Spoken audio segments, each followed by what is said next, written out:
Si vous le voulez bien, je vais vous demander ce matin particulièrement, alors on va commencer par un mot de prière, et j'aimerais que vous puissiez vous lever. Je suis désolé, vous venez de vous asseoir, je vais vous demander de vous relever à nouveau, et que vous puissiez tendre les mains vers moi pour prier pour moi, pour la prédication de ce matin.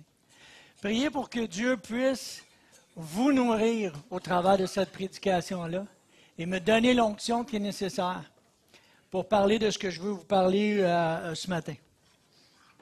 Donc, on prie ensemble. Seigneur, c'est ta grâce, Seigneur Dieu, qui nous appelle. C'est ta grâce, Seigneur éternel, qui nous amène hors des sentiers battus, Seigneur. Ta grâce nous amène là où on ne pense pas toujours aller, Seigneur Dieu, mais où on peut vraiment grandir, Seigneur, et vraiment croître en tant que tes enfants. Alors, je te prie, Seigneur. Je te prie pour moi, Seigneur Dieu, pour l'onction, Seigneur, de ton Saint-Esprit. Et je te prie pour l'Assemblée, Seigneur éternel. Je te bénis, Seigneur Dieu. Je te remercie pour chaque personne qui est ici ce matin. Qui est là, Seigneur, non par hasard, mais parce qu'il y a quelque chose à entendre ce matin, Seigneur Dieu, et à assimiler dans nos cœurs et dans nos vies. Père, je te prie, bénis chaque personne qui est ici, éternel. Amen. Amen. Vous pouvez prendre vos places. Vous serrez la main à 2-3 personnes avant de prendre vos places. Juste pour se souhaiter la bienvenue, c'est-à-dire à quel point on est important les uns pour les autres. On soit prêts.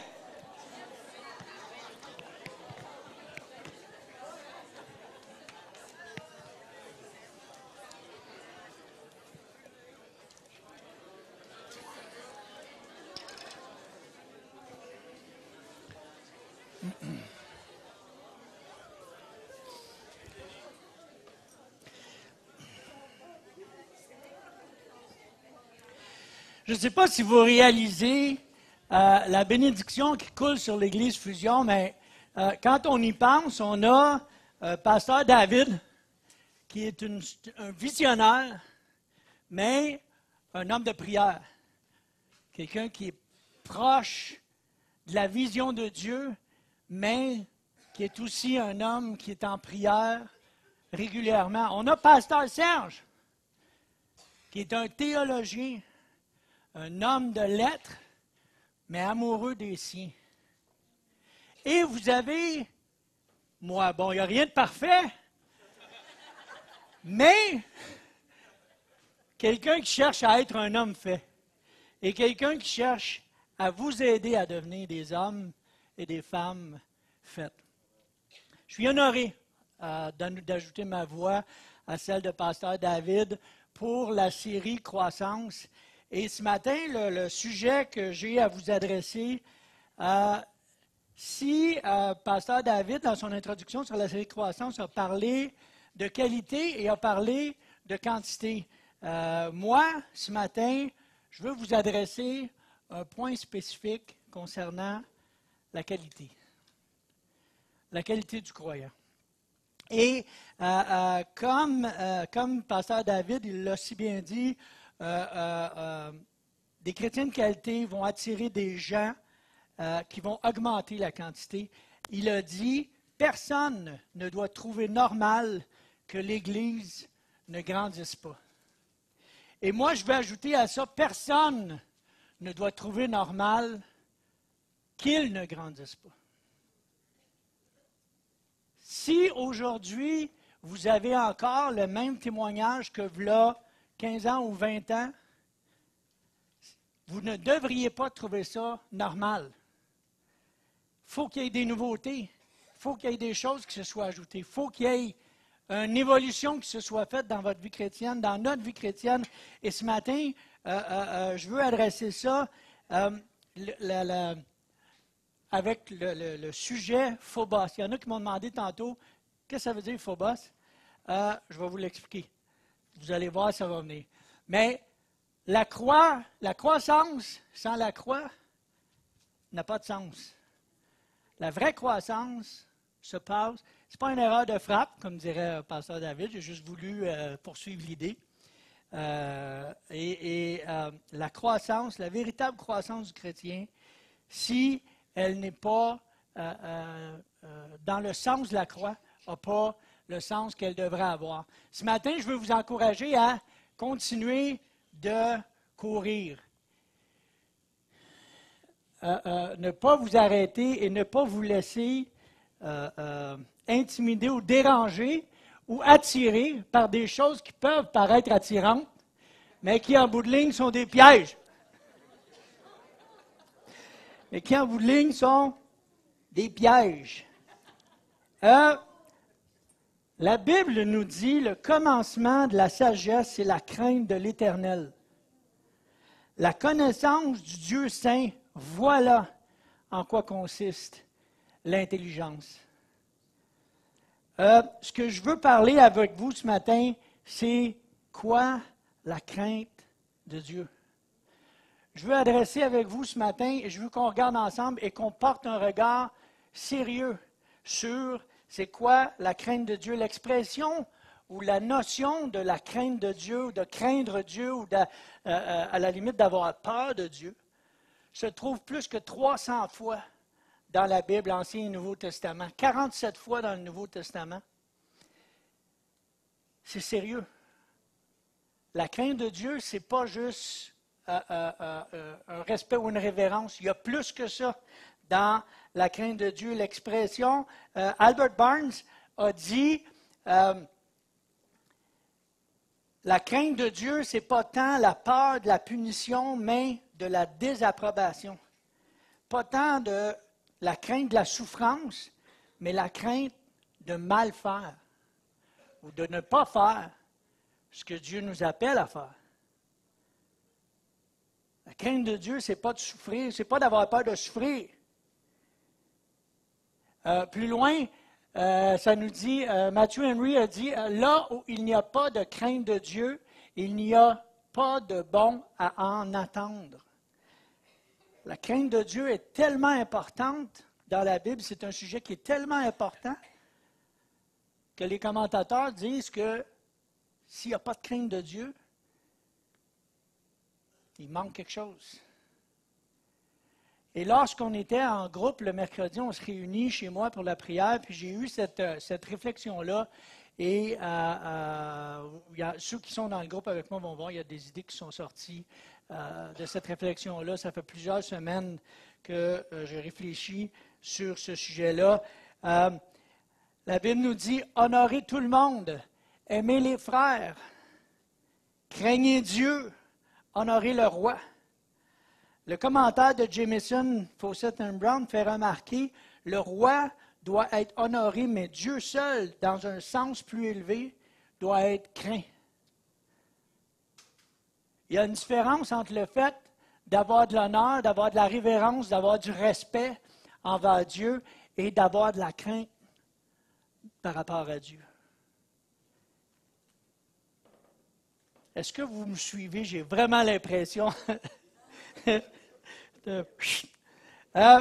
y en a qui vivent leur vie chrétienne ou qui voient la vie chrétienne comme une sorte d'immunité diplomatique, comme une sorte de protection qui nous permet de demeurer comme on est sous prétexte que Dieu nous a aimés comme on était. Un peu comme Dominique Strauss-Kahn, pour ceux qui ont entendu son histoire, lorsqu'il a été arrêté aux États-Unis pour un cas d'agression sexuelle, il a déclaré à plusieurs reprises pendant son interrogatoire « J'ai l'immunité diplomatique. Vous ne pouvez pas me toucher. J'ai l'immunité diplomatique. » Mais je ne sais pas si vous le savez, mais ce gars-là, c'est un génie de la finance. Dominique Strauss-Kahn a été professeur en économie à l'Université de Paris. 3 fois ministre de l'économie, des finances et de l'industrie dans 3 gouvernements différents en son pays. Directeur général du Fonds monétaire international et conseiller économique pour le gouvernement de la République serbe. Et savez-vous quoi? Ce qu'on se rappelle de lui, c'est ses phrases sexuelles. Ce qu'on se souvient de lui, c'est ça. Parce qu'on pense qu'on a l'immunité. Parce qu'on pense qu'on peut rester comme on est. Parce qu'on pense qu'on n'a pas besoin de changer. Un gars comme lui, aussi génial qu'il puisse être dans toute sa vie professionnelle, est reconnu comme quelqu'un Et il est encore embragué dans une autre histoire de proxénétisme ou quelque chose comme ça. J'ai lu un peu son histoire. Si c'est vrai que Dieu nous a aimés comme on était, il n'aimait pas ce que nous faisions. Dieu aime ce qu'on est en tant qu'être humain, en tant que sa création. Mais ce qu'on faisait, Dieu ne l'aimait pas. Puis Dieu espère de nous autres qu'on va changer, qu'on va évoluer, qu'on va arrêter de faire les choses qu'on faisait, puis qu'on va évoluer vers quelque chose d'autre. Dieu ne nous appelle pas à rester comme on est. Et savez-vous, c'est quoi le moteur pour nous faire avancer dans ça? La crainte de Dieu. Le moteur qui va vous faire avancer, qui va vous amener à changer, qui va vous amener à réaliser à quel point vous avez besoin de changer, c'est sa crainte. C'est le fait que vous ne vous arrêtez pas sur vous-même et sur ce que vous avez actuellement, mais vous craignez Dieu puis vous cherchez à vous approcher de lui. Vous ne voulez pas le décevoir.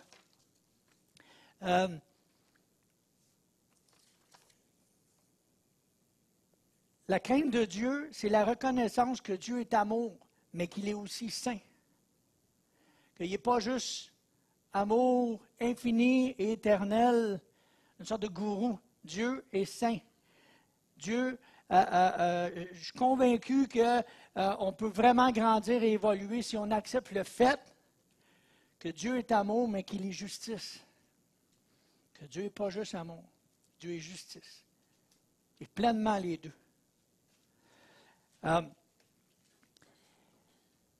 Ecclésiaste 8.12 nous dit, « Cependant, quoique le pécheur fasse 100 fois le mal et qu'il persévère longtemps, je sais aussi que le bonheur est pour ceux qui craignent Dieu, parce qu'ils ont de la crainte devant lui. » Le mot « yaré » en hébreu se traduit par révérence, peur, effroi.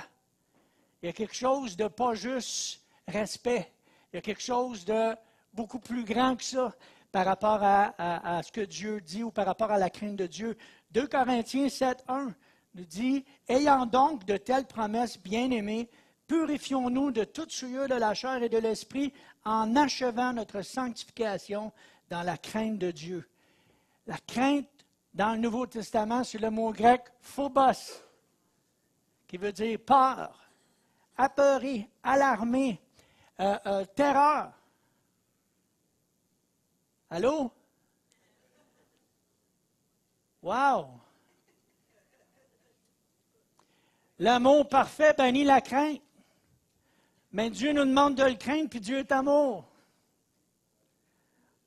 Qu'est-ce que c'est ça? On s'en va où? Le mot phobos, d'où on tire le mot phobie, et j'ai été intéressé par le fait qu'il existe, je ne sais pas si vous le saviez, mais un dictionnaire des phobies. Savez-vous ça? Il existe un dictionnaire de phobies. On va en regarder quelques-unes. Je vais essayer de la dire. Fidèle paraskevidécaphobie. Savez-vous c'est quoi ça? Ça, c'est la peur de l'anniversaire de Fidel Castro. Né le vendredi 13 août 1926. C'est tellement important qu'on en a créé un terme phobique. OK? Je ne sais pas quoi ajouter à ça. Égophobie. Ça, c'est la peur de soi-même. Très rare. La plupart, c'est le contraire. La plupart, c'est l'amour de soi-même. Catophobie. C'est la peur de l'immobilisme. Celle-là, je l'aime. On devrait la ressentir quand on voit que l'Église ne grandit pas. La peur de l'immobilisme, on devrait la sentir quand on voit que nous ne grandissons pas en tant que croyants. On devrait subir un peu la cataphobie. Chionophobie, la peur de la neige. Ça arrive. Là. On s'en va vers ça. Là. On commence à la ressentir. Si on a hâte que l'hiver finisse, on commence à sentir ça. L'atazagoraphobie, la peur d'être oublié. Il y en a qui font tout pour pas que ça arrive. Par définition, il y en a qui font tout pour ne pas être oubliés. Panthéraphobie. La peur des belles-mères. Lorsque j'étais jeune marié, je souffrais de panthéraphobie. Et on allait dîner chez ma belle-mère à tous les midis, puis ma belle-mère est une personne assez austère dans sa personnalité.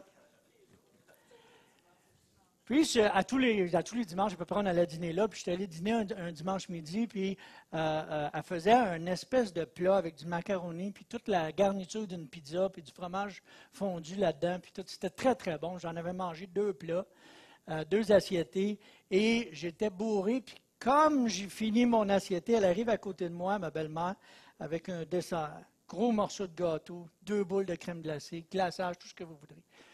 Je dis, Madame Dumoulin, non merci, hey, moi j'ai plus faim. Elle dit, qu'est-ce que c'est pas bon?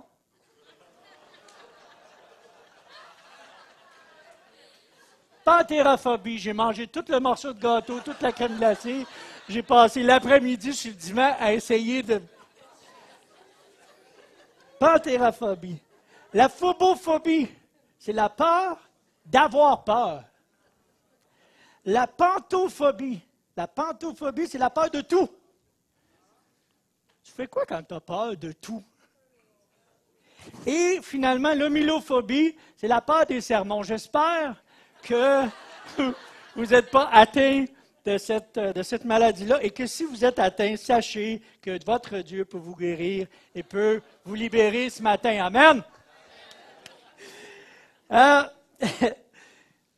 Matthieu 10, 28 nous dit, « Ne craignez pas ceux qui tuent le corps et qui ne peuvent tuer l'âme. Craignez plutôt celui qui peut faire périr l'âme et le corps dans la géhenne. » Malheureusement, beaucoup d'entre nous présumons que le monde ou le malin est la menace ultime et que le rôle de Dieu, c'est de nous en délivrer. Hein? C'est pourtant, cette idée-là est pourtant très différente de la Bible, parce que la Bible, quand on lit la Bible, Dieu est beaucoup plus effrayant que le diable ou le malin. La Bible nous dit même que les démons croient et ils tremblent. C'est une drôle de pensée pour nous autres de croire ça. Lorsqu'on suppose que le monde et le malin sont la menace ultime, on donne au monde et au malin une importance qu'ils n'ont pas. Et lorsqu'on s'attend à ce que Dieu équilibre ou réponde ou nous délivre du monde et du malin seulement, puis que c'est ça son rôle, on diminue le rôle de Dieu à un défenseur. Puis des super-héros, il y en a plein, mais en réalité, ils ne font pas grand-chose, sinon juste écouter leur courage. Mais William Eisenhower a dit, plus je marche avec le Seigneur, plus je découvre que Dieu constitue une menace inquiétante pour mon ego. Mais pas pour moi. Il me sauve de mes illusions et de mon arrogance, de sorte qu'il peut révéler la vérité qui me libère. Il me diminue seulement pour m'élever à nouveau. Il se trouve dans le jugement de mon péché, mais me pardonne quand même quand je me repens. La crainte du Seigneur est le commencement de la sagesse, mais l'amour du Seigneur est son achèvement. Les enfants, voyez-vous, comprennent ça d'une façon très naturelle. Quand j'étais petit gars, j'ai appris très rapidement que la crainte de mon père était salvatrice pour mes fesses. Quand ma mère disait « Attends que ton père arrive », oh boy! Comprenez-vous? Mais non seulement c'est salvateur pour mes fesses, mais c'est aussi salvateur pour la paix et l'harmonie dans la maison. Là. Quand papa il rentrait et qu'il n'y avait pas eu de mauvais coup dans la journée, c'était le fun. Il était pas mal plus de bonne humeur, il était pas mal plus gentil. J'ai un de mes amis, il y a plusieurs années, quand il était tout petit, fois après fois, son père n'arrêtait pas de lui répéter de ne pas aller jouer dans la rue. Et lui, n'écoutant que sa tête de cochon, se retrouvait à tout bout de champ dans la rue, puis à un moment donné, il est arrivé ce qui devait arriver, il s'est fait frapper par une auto. Son père, naturellement, le crissement des pneus, tout ce que vous voudrez, le bruit, le coup de criard par là. Son père est sorti de la maison en courant, puis il a vu son fils à terre. Puis là, il l'a aidé à se relever tranquillement. Es-tu correct, ça va-tu? Puis là, son fils, mon ami, pensant être, OK, c'est beau, il n'est pas trop fâché, pensant s'en libérer, il dit, non, non, ça va être correct. Ça fait combien de fois que je te dis de ne pas aller jouer dans la rue? La crainte est salvatrice pour nos fesses. 3 réactions qu'on va voir ce matin dans la Bible ensemble rapidement. 3 réactions.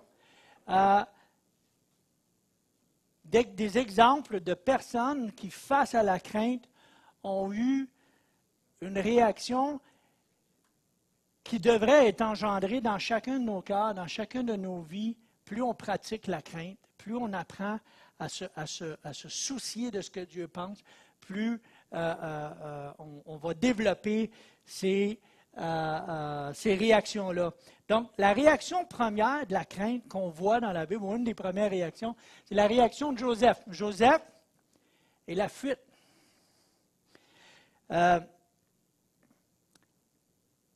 Joseph, vous savez, sans vouloir aller trop loin dans les détails de l'histoire, mais vous savez que Joseph a été vendu par ses frères, s'est retrouvé en Égypte, racheté par Potiphar.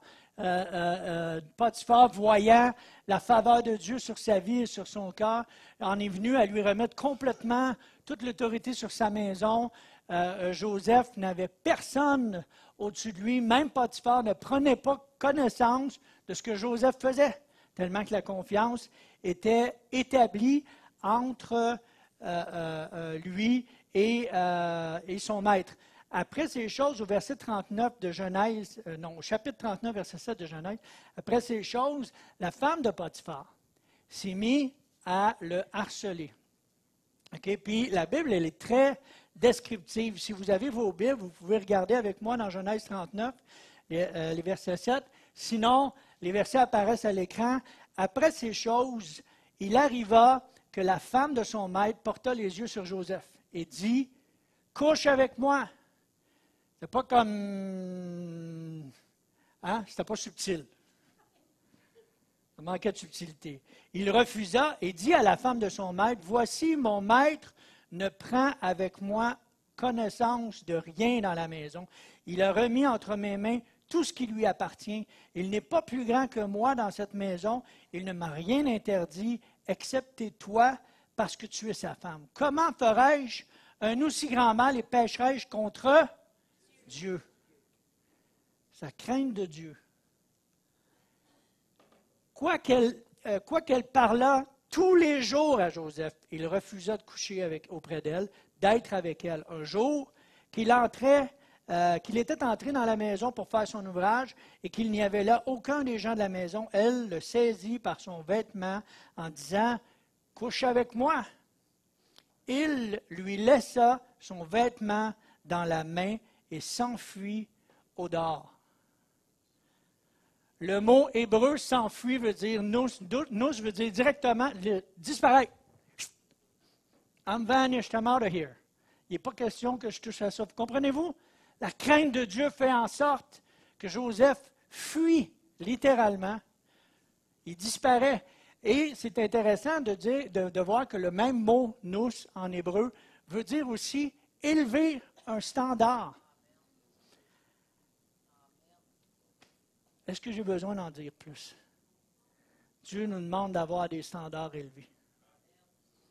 Dieu nous appelle à avoir des standards élevés et à élever nos standards. Dans le cas de Joseph, la fuite était sa seule option possible et sa crainte de Dieu a engendré sa réaction de fuite.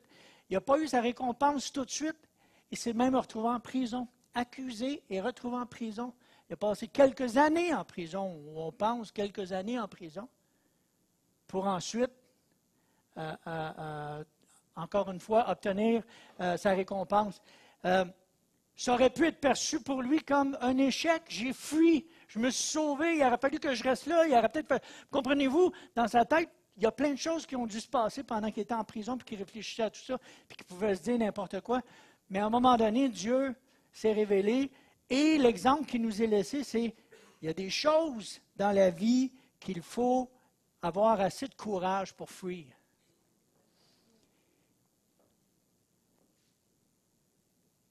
Paul, en parlant à à Timothée, excusez, de l'amour de l'argent et des tourments que ça apporte, il dit, pour toi, homme de Dieu, fuis ces choses. Fuis ces choses et recherche la justice, la piété, la foi, la charité, la patience, la douceur. Combat le bon combat. Saisis la vie éternelle à laquelle tu as été appelé, pour laquelle tu as fait une belle confession en présence d'un grand nombre.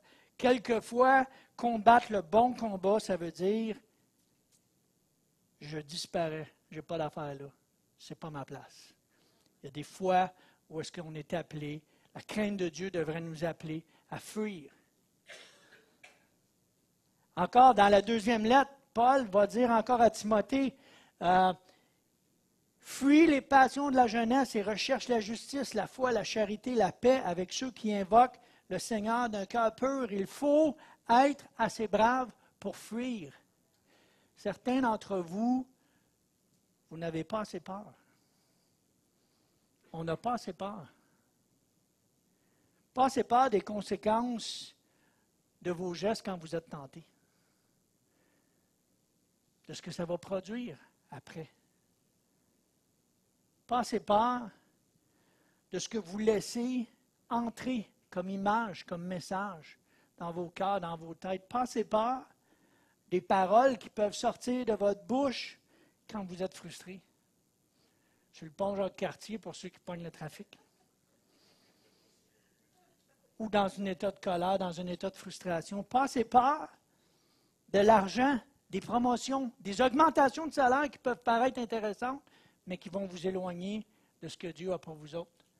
Pas assez peur de ce que vous écoutez ou vous regardez quand vous avez besoin de décrocher. Pas assez peur de ce que vous laissez germer comme pensée dans votre tête quand vous êtes seul, puis que la vie est plein comme un gros tourbillon. On n'a pas assez peur de nos pensées. Pas assez peur des relations qui peuvent ruiner votre existence.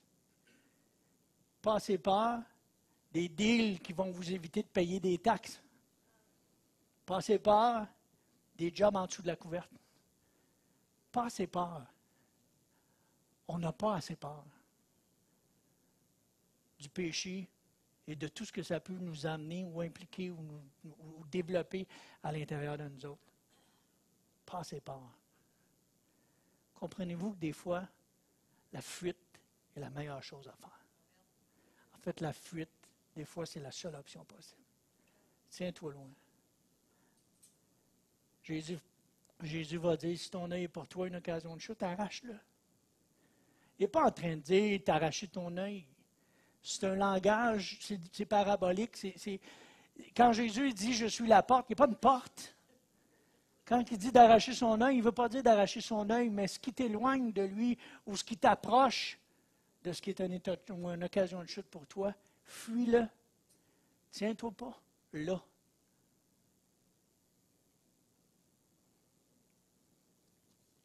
Deuxième réaction que je veux qu'on regarde ce matin, la réaction de David. David et l'aveu. J'ai écrit l'aveu, mais j'aurais pu mettre confession, j'aurais pu mettre admission ou la capacité d'admettre. La capacité, en fait, d'admettre qu'on s'est planté. La capacité d'admettre qu'on s'est trompé. Encore une fois, David, sans vouloir embarquer dans les détails de l'histoire, David a envoyé son armée à la guerre, puis lui s'est retrouvé tout seul chez eux sur le toit de sa maison. Il a vu Bathsheba en train de se baigner. Il l'a convoité. Il l'a emmené coucher avec lui. Il a envoyé son mari au front pour s'assurer qu'il se fasse descendre, pour être sûr de son coup, parce qu'elle est enceinte, puis il fallait qu'elle vienne vivre avec lui. Vous comprenez-vous, là? Quand même.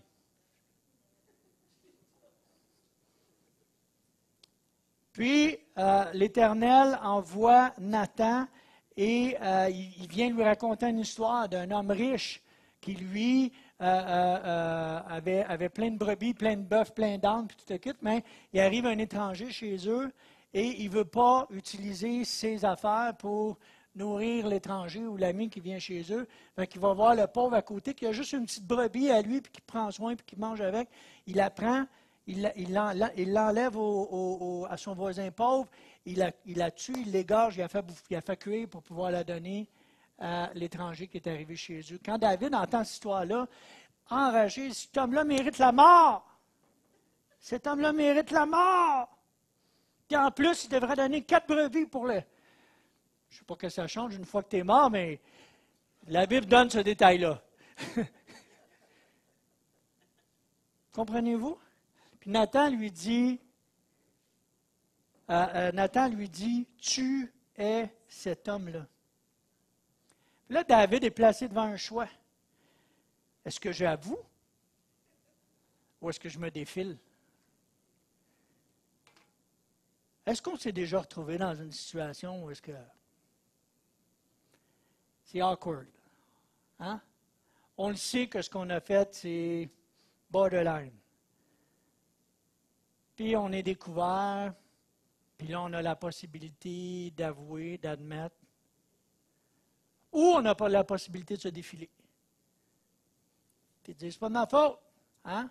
2 enfants qui chicanent, une balle qui passe au travers d'une vitre. Pas de ma faute, c'est lui. Non, c'est lui. On a toute cette possibilité-là à un moment donné dans notre vie. Pas Jésus. David se jette sur ses genoux, dit, j'ai péché contre l'Éternel. Et Nathan dit à David, l'Éternel pardonne ton péché, tu ne mourras pas. Il faut être assez brave pour admettre quand on s'est planté. Puis sans vouloir être un prophète de malheur, je peux vous prophétiser, vous annoncer, vous promettre, vous allez vous planter. J'aimerais ça être capable de vous dire, à moins que le Seigneur vienne d'ici la fin de la réunion, là, vous allez vous planter. On va tout le faire. Puis on va tous être placés à un moment donné devant ce choix-là. De dire, est-ce que j'admets? Est-ce que j'avoue? Ou ben non, si je vais me défiler. Puis plus on s'habitue à avouer, plus on s'habitue à développer cette crainte-là de Dieu qui fait en sorte qu'on ne veut pas le décevoir, puis qu'on avoue, qu'on admet, plus Dieu peut nous transformer. Plus Dieu peut nous faire grandir. Plus Dieu va vous emmener là où vous ne pouvez même pas imaginer. Comprenez-vous? Une des plus grandes faiblesses de l'homme, c'est son orgueil, son incapacité à admettre qu'il y a des choses dans la vie qu'il faut qu'ils soient changées. Que tu sois croyant ou non. Là. Je ne m'adresse pas juste à des chrétiens qui sont là depuis 20 ans. Que tu sois croyant ou non, on a le même défi par rapport à l'orgueil. Que tu sois nouvellement croyant ou croyant depuis des années. Notre premier réflexe, est-ce que c'est de se justifier, de se défendre ou d'admettre?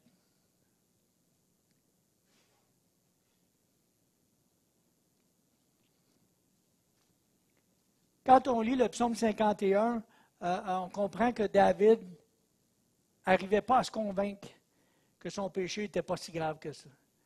Le psaume 51 a été écrit par David lorsque Nathan, le prophète, vint à lui après que David fut allé vers Bathsheba. Et David dira, « Ô Dieu, aie pitié de moi dans ta bonté, selon ta grande miséricorde, efface mes transgressions. » Il va dire des choses comme, « Car je reconnais mes transgressions et mon péché est continuellement devant moi. » La crainte de l'Éternel fait en sorte qu'on admet. Il va dire des choses comme, « Crée en moi un cœur pur. Renouvelle en moi un esprit bien disposé. Ne me rejette pas loin de ta face. Ne me retire pas ton Esprit Saint. Rends-moi la joie de ton salut et qu'un esprit de bonne volonté me soutiennent. Il va dire, les sacrifices qui sont agréables à Dieu, c'est un esprit brisé. Ô Dieu, tu ne dédaignes pas un cœur brisé et contrit. Dieu prend soin de celui qui admet pour changer.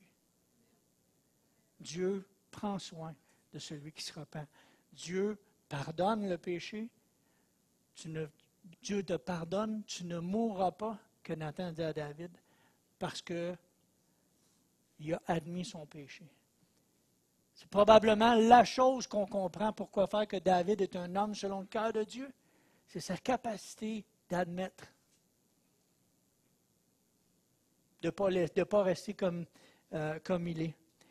C'est sûr que quand on considère le péché de David, il est toujours bien un adultère et un meurtrier. Là. Comment? C'est élevé comme... Puis là, on a tendance où on pourrait facilement à se dire hey, « j'ai jamais fait quelque chose d'aussi grave que ça ». Mais la Bible nous dit de voir les autres comme étant au-dessus de nous. La Bible nous dit de considérer d'abord les intérêts des autres. La Bible nous dit qu'il n'y a pas de plus grand amour que de donner sa vie pour ses amis. Pas physique, ça. C'est quand on a quelqu'un qui a besoin, puis qu'on va aller le supporter, puis qu'on va aller l'aider. La Bible dit de rejeter toute malice et toute ruse, la dissimulation, l'envie et toute médisance. Wow! La Bible dit de faire attention à notre langue pour pas que de notre bouche sorte la bénédiction et la malédiction. Est-ce qu'on est prêt à admettre? Vous allez vous planter. Ça va tout nous arriver. Est-ce qu'on veut développer cette crainte-là de Dieu qui va faire en sorte qu'on va être en mesure d'admettre? Il faut être assez brave. Il faut être assez brave pour admettre. Troisième réaction, c'est la réaction d'Abraham, l'obéissance. Abraham, pour ceux qui connaissent plus ou moins l'histoire, espérait un fils qui n'arrivait pas, puis qui est arrivé comme très, très sur le tard. Et il a finalement eu son Isaac. Et quand Isaac est arrivé, on ne sait pas exactement à quel âge, 12 ou 13 ans, quand Isaac est arrivé, à un moment donné, Dieu a demandé à Abraham de le sacrifier. Ça arrive-tu des fois que ça ne marche pas selon nos plans? Tu sais, nous, on se fait des plans dans la vie. On est, en tout cas, particulièrement moi, mais j'ai l'impression, peut-être les hommes, les femmes aussi, j'imagine, on a une tendance à catégoriser les choses, puis à se faire des plans, puis à dire, là, je vais faire ça, puis dans 3 mois, je vais faire ça, puis après ça, je vais faire ça. Puis ça ne marche pas toujours comme on voudrait, comme on l'a espéré. Puis il y a des fois où est-ce que c'est qu'on ne comprend pas. Puis il y a des fois où est-ce que c'est qu'on a même l'impression que c'est Dieu qui nous demande de sacrifier quelque chose. Qui pourtant, on a l'impression qu'il nous venait de Dieu au départ. Que ce soit un emploi, que ce soit une relation, que ce soit... Comprenez-vous? Quand ça arrive, est-ce qu'on va obéir? Comment? Est-ce qu'on va obéir? Moi, j'essaie de me mettre dans les souliers d'Abraham pendant 3 secondes, là, puis honnêtement, est-ce vraiment toi, Seigneur? Dieu a-t-il vraiment dit? Quand Dieu m'a demandé de parler de la crainte de Dieu, j'ai dit, est-ce vraiment toi, Seigneur? Ce n'est pas le sujet le plus... Mais c'est un sujet qui nous amène quelque part. Et l'obéissance nous amène quelque part. L'obéissance est un moteur de croissance. Et Abraham, dans son histoire, Abraham prend le bois, prend son fils, l'amène avec lui sur une montagne, là où Dieu lui a dit quoi faire. Son fils, à un moment donné, lui dit, je vois le feu, je vois le bois, mais je ne vois pas de sacrifice, je ne vois pas d'offrande. On va faire quoi avec ça? Abraham, par la foi, probablement, ou par une inspiration quelconque de la part de Dieu, va lui dire, Dieu va pourvoir son offrande, faites-en pas. Puis là, je vous demande de vous mettre dans la peau d'Abraham pendant 3 secondes. Là. Pensez-y. Là. Il prépare l'autel. Il n'y a pas d'autel. Là. Il prépare l'autel. La Bible nous dit qu'il monte un autel de pierre. Il met le bois sur l'autel. Il prépare tout ça. Il prend son fils de 12 ans. Il l'attache. Puis il couche sur l'offrande, sur l'autel. Il s'étire la main, prend son couteau. Puis il se prépare, lui, là. Dieu me l'a demandé. Je ne comprends pas. Mais Dieu me l'a demandé. Hein? Ça arrive-tu des fois qu'on ne comprend pas, mais qu'on a tellement l'impression que c'est Dieu qui nous l'a demandé? Puis comme il vient pour descendre le couteau, l'ange apparaît. L'ange dit, n'avance pas ta main sur l'enfant et ne lui fais rien, car je sais maintenant que tu crains Dieu et que tu ne m'as pas refusé ton fils, ton unique. Abraham leva les yeux et vit derrière lui un bélier retenu dans un buisson par les cornes, et Abraham alla prendre le bélier et l'offrit en holocauste à la place de son fils. On est-il en train de comprendre que Dieu ne savait pas qu'Abraham craignait Dieu?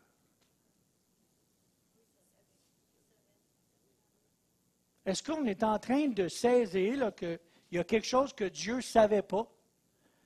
Que Abraham a surpris Dieu en « Je vais aller jusqu'au bout, moi, tu vas voir ça. Tu t'en veux de l'obéissance, moi y aller. » Hein? Comprenez-vous?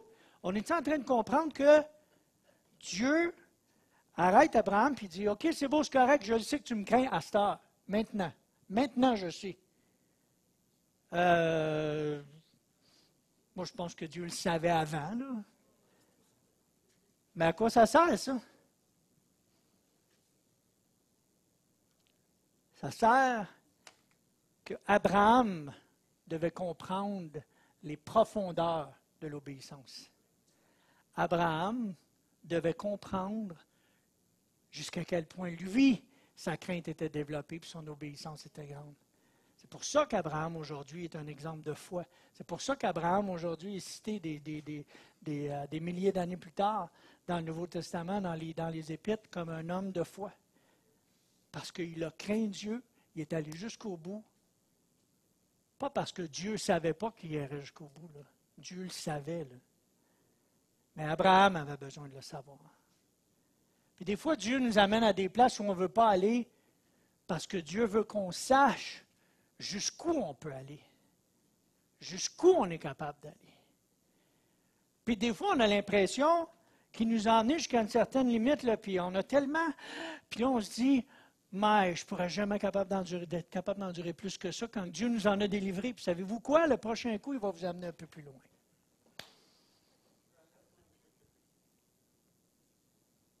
Il va vous amener un peu plus loin parce que Dieu veut votre croissance. Il va vous amener un peu plus loin dans la fuite. Il va vous amener un peu plus loin dans l'admission, dans la confession. Il va vous amener un peu plus loin dans l'obéissance parce que Dieu veut que vous appreniez à quel point vous avez du potentiel. À quel point vous pouvez être tellement plus que ce que vous êtes présentement. Que ça fasse 3 semaines ou 30 ans que vous êtes au Seigneur. Dieu est capable, il veut vous démontrer tout le potentiel que vous avez. Savez-vous qu'il est dit la même chose, comme je vous ai dit, il faut être assez brave pour obéir. Savez-vous qu'il est dit la même chose de Jésus dans la Bible? Saviez-vous ça? Que la Bible dit la même chose à propos de Jésus?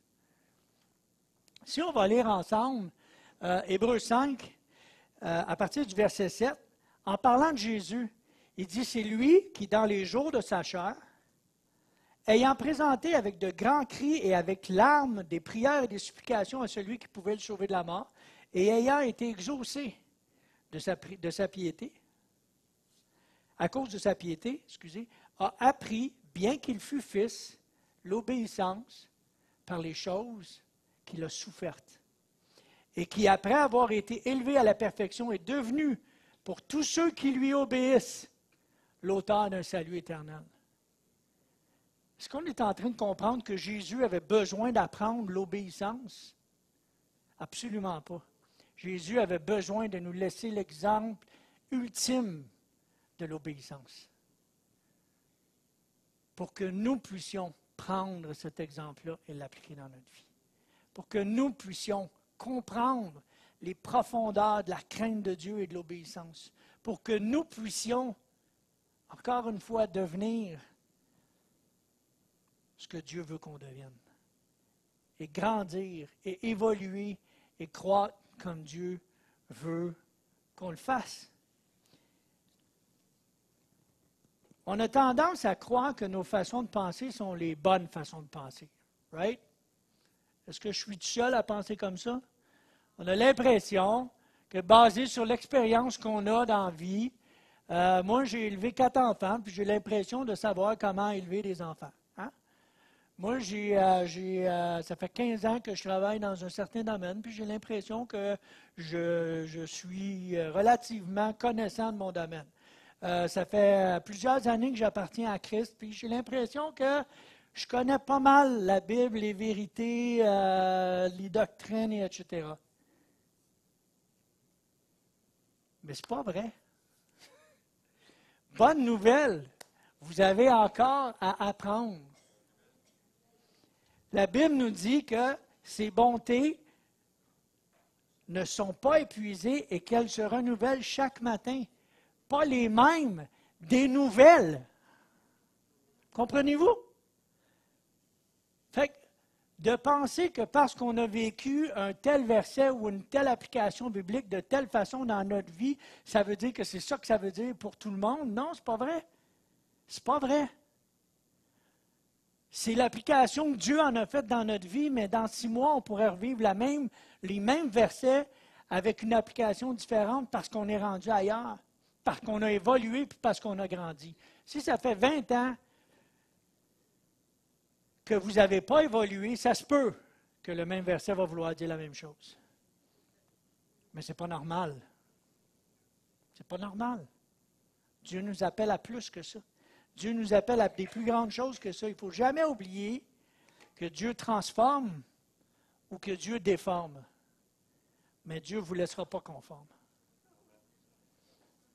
Comprenez-vous? Dieu va vous transformer ou Dieu va vous déformer. Mais il ne vous laissera pas comme vous êtes. Il vous aime bien trop pour ça. Il m'aime bien trop pour ça. Moi, là, j'aime mon épouse, vous n'avez même pas idée à quel point. Puis quand je l'ai mariée, là, c'était l'amour de ma vie. Mais si elle était aujourd'hui encore comme quand je l'ai mariée, que ce serait difficile. Il y a eu énormément d'évolution. Et savez-vous quoi? Elle peut dire la même chose de moi. Elle peut dire la même chose de moi. Dieu nous appelle à être transformés et à grandir. Fred, peux-tu venir juste jouer un peu de guitare? On arrive vers la conclusion. Hébreux 12, versets 28 et 29 nous dit, « C'est pourquoi, recevant un royaume inébranlable, vous avez reçu un royaume inébranlable. » Allô? Vous avez reçu, bonne nouvelle, un royaume inébranlable. Montrons notre reconnaissance, que la Bible nous dit, en rendant à Dieu un culte qui lui soit agréable, avec piété et avec crainte, car notre Dieu est aussi un feu dévorant. Adam Clarke, dans son commentaire, dit, l'auteur de l'Épître, cite Deutéronome 4, 24, et ce faisant, il nous enseigne cette grande vérité, que le péché dans l'Évangile est aussi abominable qu'il l'était dans la loi, et que l'homme qui ne travaille pas à servir Dieu avec le principe et dans la façon déjà prescrite, réalisera que ce feu le consumera lui, au lieu de consumer son péché. Dieu est un feu dévorant et Dieu veut brûler, détruire, consumer le péché en dedans de nous autres. Mais si on résiste, c'est nous qui allons être brûlés. Comprenez-vous? Dieu est un feu dévorant. Dieu nous appelle à tellement plus que ce qu'on est présentement, puis il veut tellement notre croissance, il veut tellement nous voir grandir, qu'il nous dit, si tu ne grandis pas, tu vas brûler. Pas dans le sens physique, là. Encore une fois, Jésus n'est pas une porte. Mais dans le sens que si on résiste, si on empêche Dieu de faire son œuvre en dedans de nous autres, on va juste s'épuiser, on va se brûler mentalement et physiquement. Puis on va plus comprendre à quoi ça sert de servir Dieu. Mais à partir du moment où tu t'abandonnes, à partir du moment où est-ce que tu apprends à obéir, à partir du moment où est-ce que tu apprends à admettre, à partir du moment où est-ce que tu apprends à fuir ce qui va t'éloigner de lui, Dieu va faire une œuvre en dedans de toi de croissance que tu ne peux pas imaginer. Dieu veut votre croissance. Dieu veut des personnes, des croyants de qualité pour établir ensuite la quantité. Vous allez attirer autour de vous autres si vous êtes des personnes de qualité. Dieu ne veut pas une église qui pointe du doigt, Dieu veut une église qui tend la main. Dieu ne veut pas une église qui porte des jugements, Dieu veut une église qui accueille parce qu'elle comprend d'où elle vient. Chacun de nous autres, on comprend d'où on vient, on comprend d'où on est sorti, puis de quoi Dieu nous a libérés, puis de quoi Dieu nous a lavés, nous a sanctifiés. Dieu s'attend de nous autres à ce qu'on ne soit pas des pointeurs de doigts, mais des tendeurs de main. Des gens qui vont aider, des gens qui vont supporter, des gens qui vont créer, amener, faire évoluer les autres autour de nous autres, parce que nous, on évolue, parce que nous, on grandit, les autres autour de nous autres vont avoir envie de juste, je veux vivre ça moi aussi, je veux sentir ça moi aussi. Vous êtes le moteur de croissance de l'Église à partir du moment où est-ce que la crainte de Dieu vous anime. Vous êtes le moteur de croissance de votre vie et par le fait même de l'Église à partir du moment où est-ce que vous croyez que la crainte de Dieu fait une différence pour vos cœurs, pour vos vies. J'aimerais terminer avec un verset à Philippiens 2,12 qui nous dit « Ainsi, bien-aimés, comme vous avez toujours obéi, travaillez à votre salut avec crainte et tremblement. » Katagazomai en grec, traduit directement dans la version King James par « Work out your salvation ». Travaillez à votre salut avec crainte et tremblement. Pas parce que vous pouvez le perdre ou pas le perdre, mais parce que c'est un exercice quotidien de développer une relation avec Dieu, de crainte, une relation avec Dieu, de fuite, d'aveu, une relation avec Dieu qui va transcender, une relation d'obéissance qui va vous amener à beaucoup plus que ce que vous êtes présentement. Si vous voulez vous lever debout, on va terminer ensemble. Lorsqu'on accepte d'être assez brave pour fuir, lorsqu'on accepte d'être assez brave pour admettre, lorsqu'on accepte d'être assez brave pour obéir, on peut expérimenter une véritable croissance personnelle avec Dieu. Juste baissez vos yeux, fermez vos têtes. On va prendre quelques minutes ensemble. J'ai vraiment à cœur. Je le sais qu'il y a des gens ce matin qui ont des cœurs brisés, qui ont toutes sortes de questionnements, toutes sortes de pensées dans votre tête. Est-ce que je suis une personne qui admet, Seigneur, tu vois à quel point j'ai de la misère avec la confession, à quel point j'ai de la misère à admettre mes torts quand je me plante. Tu vois, Seigneur, à quel point j'ai beaucoup plus le réflexe de rester quand je suis tenté plutôt que de fuir. Tu vois, Seigneur, à quel point j'ai de la difficulté à t'obéir quand j'ai l'impression que ce n'est pas logique ou que ça n'a pas de sens. Tu vois, Seigneur éternel, à quel point j'ai l'impression de ne pas être là où je devrais être rendu avec toi.